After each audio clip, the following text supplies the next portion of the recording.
the plate that held the parts of the bridge together was supposed to be a certain thickness of steel. But in order to save some money, they shaved the thickness down and put a smaller plate, which was about a half an inch smaller than it was supposed to have been.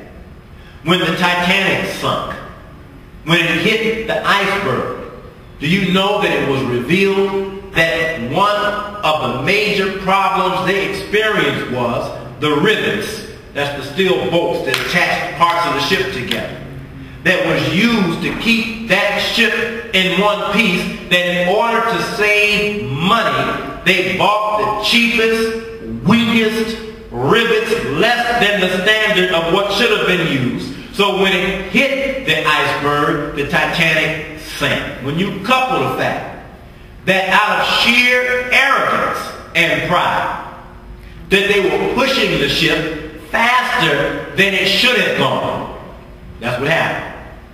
The man said, we're moving along fine, and the owner came along and said, no, we got to beat the speed record. Speed this ship up. So now you've got a ship with weakened rivets, moving faster than it's supposed to be moving, that by the time they see the iceberg, that they're moving too fast to steer the ship away from the iceberg. They've even said, according to experts of that ship, that they'd have done better running and ramming straight ahead into the iceberg because it had stronger steel without those rivets on its nose.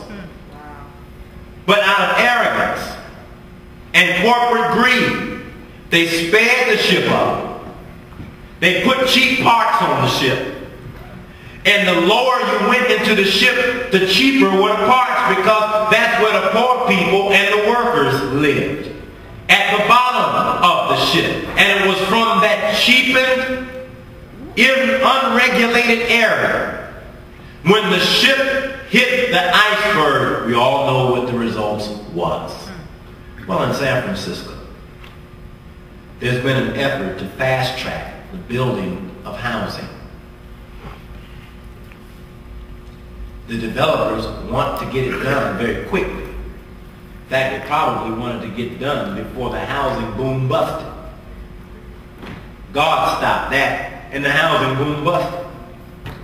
But in the building, in the area, it was desirable for them to remove the dirt that was there in Bayview Hunters Point and expedite the process so that they could hurry up, get the plans complete, and build on this particular strip of land. Unbeknown to them, one of their employees, a construction worker, gave warning to our school and the residents in that community that workers were being told to leave because it's not safe because of the asbestos and the other elements in the dust that's flying all over the community.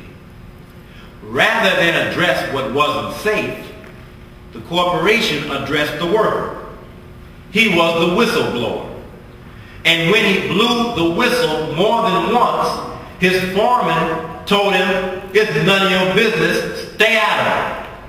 He only asked them, if we have to leave work, what about the children across the fence line that are out in the yard playing, sucking up the dust that you're telling us to escape work from?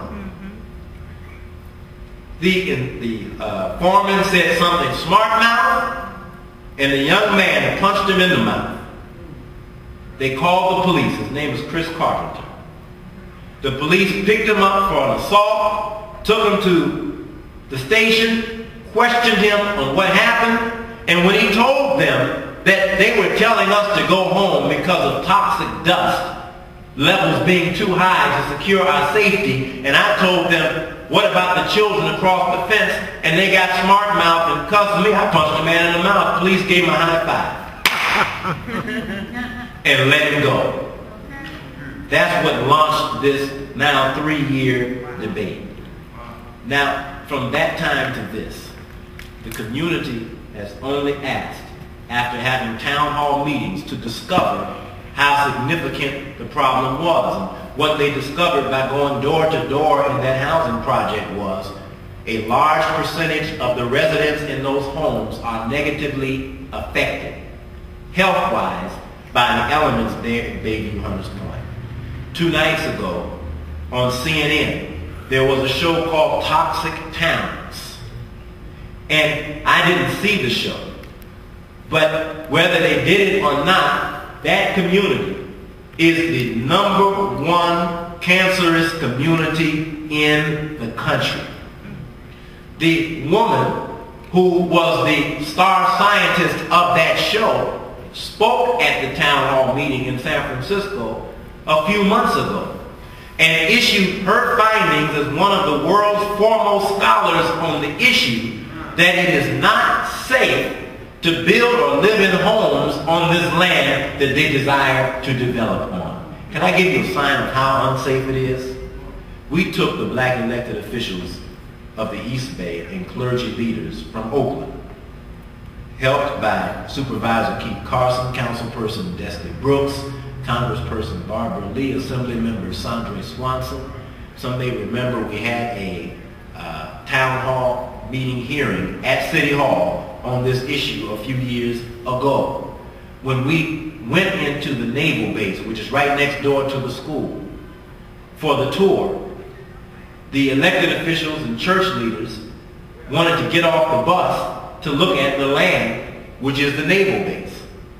There were certain areas that you could, but there were other areas unbeknown to us that you could not get off the bus.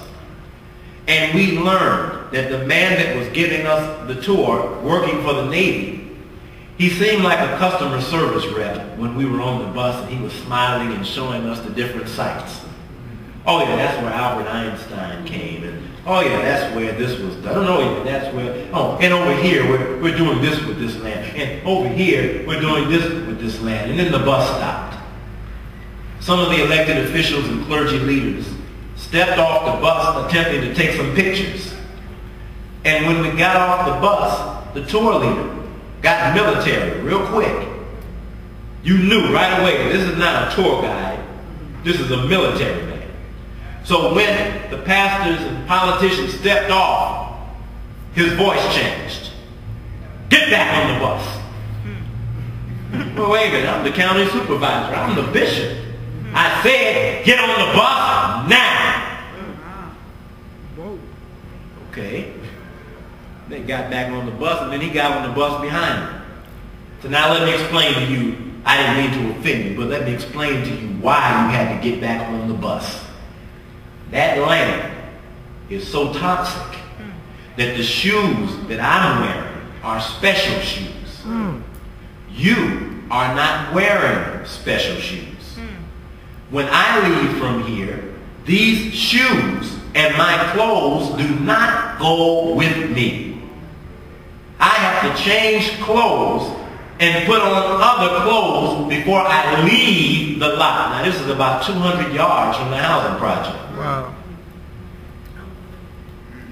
The area is so toxic that there are poisons there that scientists believe would take 1,000,000 years to clean up. That's how toxic it is.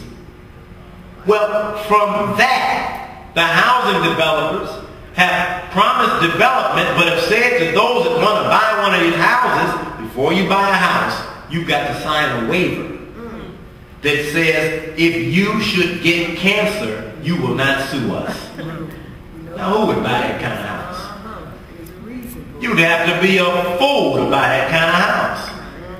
So now, by going into the community and speaking through a few Negroes who should be community defenders, but because the Negroes have been promised, one pastor, I hate to say it, pastor, one pastor was promised that they would build a senior home center on his parking lot of his church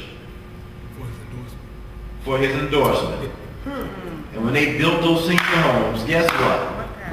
The pastor and his congregation could not live in that housing. They made that housing available to everybody else but the poor black people who they were about to make suffer by digging up all this earth. we went to the meeting and they brought mamas out crying. We have to have this housing development so our babies can have jobs. I have a question for you. They built up Emeryville, didn't they? That's right. How many jobs did we get?